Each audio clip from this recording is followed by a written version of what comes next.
નમસ્કાર. જેમ financial services લિમિટેડના વિડીયોઝ ઇન હોરાઇઝનના બુક રિવ્યુ સેક્શનમાં આપ સૌનું સ્વાગત છે. આજે આપણે જે પુસ્તકની વાત કરી રહ્યા છીએ તે પુસ્તક રોકાણના વિષય પર લખાયું નથી, પણ રોકાણકારો માટે ઘણું શીખવી શકે છે.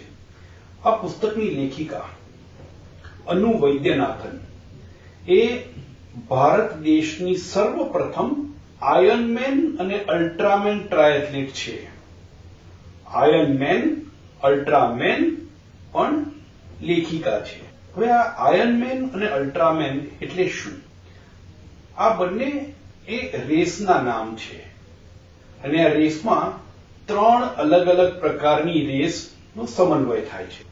આયર્નમેન એટલે પહેલા 3.86 કિલોમીટર તરવાનું પાણીમાં સ્વિમિંગ, તે પછી 180.85 કિલોમીટર સાયકલિંગ કરવાનું અને તે પછી 42.2 કિલોમીટર દોડવાનું. આ આયર્નમેન ટ્રાયથલોન. અલ્ટ્રામેન એ આનાથી પણ વધારે, સૌથી પહેલા 10 કિલોમીટરનું સ્વિમિંગ, એના પછી 425.6 કિલોમીટર સાયકલિંગ અને એના પછી 84.4 કિલોમીટર રનિંગ. સહેલું જરા પણ નથી. અને એટલે અનુ વૈદ્યનાથનના શબ્દોમાં જોઈએ તો લેખિકા કહે છે, you got to be crazy to be able to even think of participating in such a sport. આ સ્પર્ધામાં ભાગ લેવાનો વિચાર કરવો તે પણ ગાંડપણની કક્ષામાં આવી શકે છે.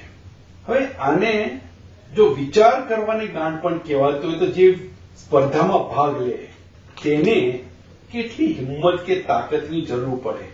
પણ એક સમયે જ્યારે અનુ વૈદ્યનાથન ન્યુઝીલેન્ડમાં આયર્નમેન સ્પર્ધા માટે તૈયારી કરી રહી હતી, તે વખતે આ સ્પર્ધાની તૈયારી ઉપરાંત એ પોતાનો બેંગ્લોરમાં જે બિઝનેસ હતો તે બિઝનેસ ચલાવી હતી ન્યુઝીલેન્ડમાં બેઠા બેઠા, અને સાથે સાથે પીએચડી નો અભ્યાસ પણ કરી રહી હતી. એ અઠવાડિયાના લગભગ 90 કલાકથી વધારેનું કામ કરતી અને અઠવાડિયાના 90 કલાક એટલે 7 દિવસના 90 કલાક એટલે સરેરાશ રોજના 14 કલાક. સહેલું નથી. પણ એટલા જ માટે એને કહ્યું હતું ગાંડપણ છે. અને એના જે કોચ હતા ન્યુઝીલેન્ડના, તેને બહુ સુંદર વસ્તુ કહી, if it were easy it wouldn't be worth doing. જો સહેલું હોય તો કરવામાં મજા શું આવે. સો આ સ્પર્ધાની આજે આપણે વાત કેમ કરી રહ્યા છીએ? કારણ કે પોતાનો બિઝનેસ ચલાવવો હોય તો પણ આ જ જોઈએ, એન્ડ્યોરન્સ. અને આ એન્ડ્યોરન્સ શબ્દ ક્યાં છે?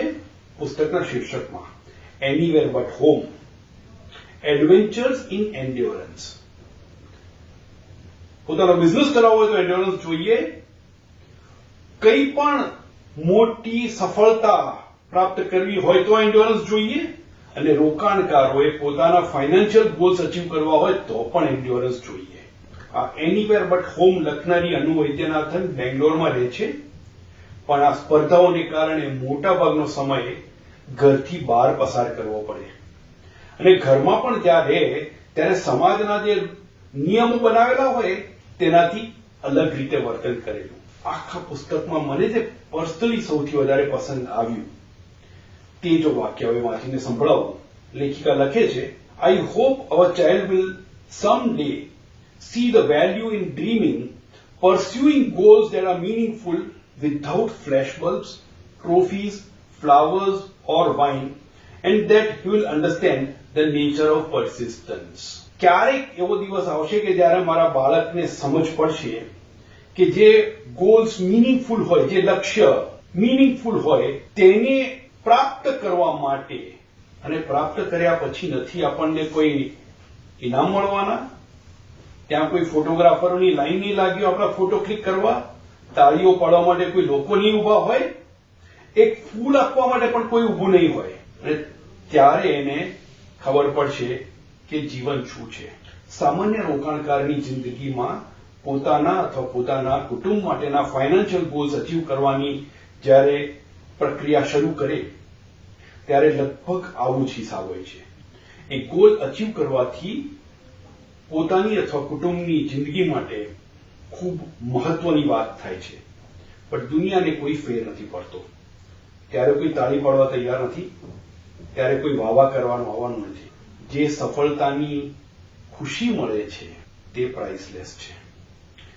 હું જયારે પુસ્તક વાંચતો હતો, એક વખત ફ્લાઇટમાં જતો હતો, ત્યારે મારી બાજુમાં એક ભાઈ બેઠા હતા અને એમણે નજર કરી. હવે મારી પાસે એ પુસ્તક કિન્ડલમાં છે, એટલે કિન્ડલમાં તો શું હોય કે એનું કિન્ડલનું કવર દેખાય અને એક પેલું પેજ જે દેખાતું હોય તે સફેદ પેજ અને કાળા અક્ષર એટલું જ દેખાય, એટલે ખબર ના પડે કવર નથી, કઈ પ્રકારની બુક છે. તો એ ભાઈએ નજર કરી અને થોડું ઘણું વાંચ્યું અને પછી એટલું વાંચીને તરત મને પૂછ્યું કે આ બુક કઈ છે, તમે કઈ વાંચો છો? એટલે મેં એમને બુક વિશે વાત કરી. તો એમણે તે રિમાર્ક કહીને ખૂબ અગત્યની છે. એમણે કહ્યું કે મેં જેટલું વાંચ્યું, કદાચ એમને એક ફકરો વાંચ્યો હશે, મેં જેટલું વાંચ્યું તેના પરથી એવું લાગે છે કે આ પુસ્તક ખરેખર વાંચવા જેવું છે. એ મારા કો પેસેન્જરે જે શબ્દો કહ્યા હતા, મેં આખી ચોપડી વાંચી છે, એના આધારે કહું છું કે તમે જિંદગીના કોઈ પણ ક્ષેત્રમાં સફળ થવા માંગતા હો તો તેને માટે આ પુસ્તક વાંચવું એ ખૂબ અગત્યનું છે. મ્યુચ્યુઅલ ફંડમાંના રોકાણો બજારના જોખમોને આધીન છે. સ્કીમથી સંબંધિત બધા દસ્તાવેજો કાળજીપૂર્વક વાંચો.